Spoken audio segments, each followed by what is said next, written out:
You're listening to Systemic Error Podcast. The failure was designed. Ex-Army Intel officer dumbfounded by Trump's latest move in new levels of desperation, based on an article by Alexander Willis. Trump's straight gambit is a confession of weakness. A blockade is theater. President Trump's announcement that the United States would reinstate a naval blockade on Iran and charge steep fees for ships passing through the Strait of Hormuz is being sold as leverage. It reads more like panic dressed up as statecraft. Former Army intelligence officer Harrison Mann, speaking on CNN, called it new levels of desperation.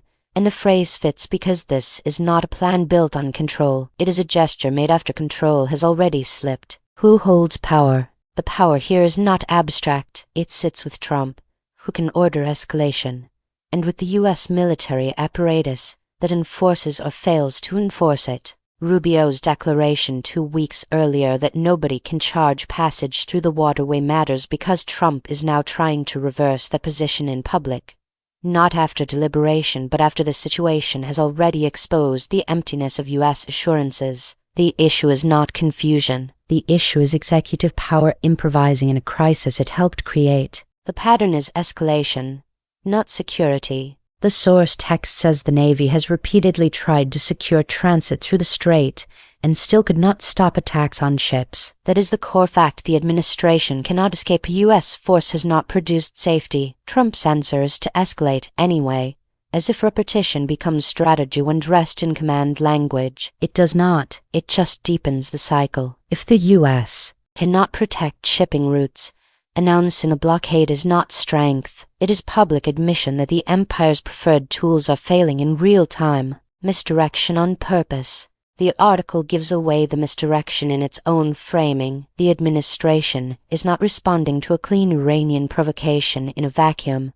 It is operating inside an escalating exchange that includes U.S. strikes at Iran and Iranian strikes on U.S. allies after the latest flare-up.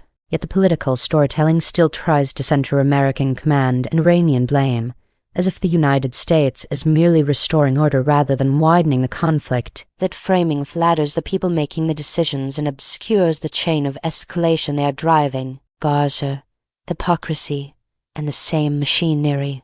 Mann's resignation over U.S. support for the Israeli siege on Gaza sharpens the picture. The same political class that helped sustain a campaign widely described as genocide by a UN commission and human rights organizations is now pretending to be a guardian of maritime order. That is not credibility. It is the normal routine of a government that treats humanitarian catastrophe as background noise and then demands moral authority when the next crisis breaks. What this reveals.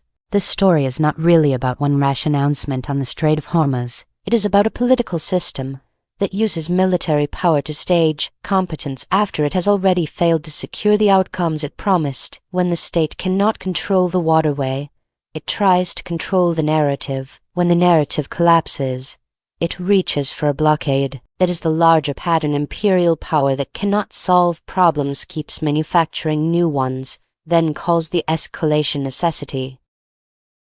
You've been listening to Systemic Error. Thanks to Raw Story for today's article. With the automated voice of Kristen, thanks for listening.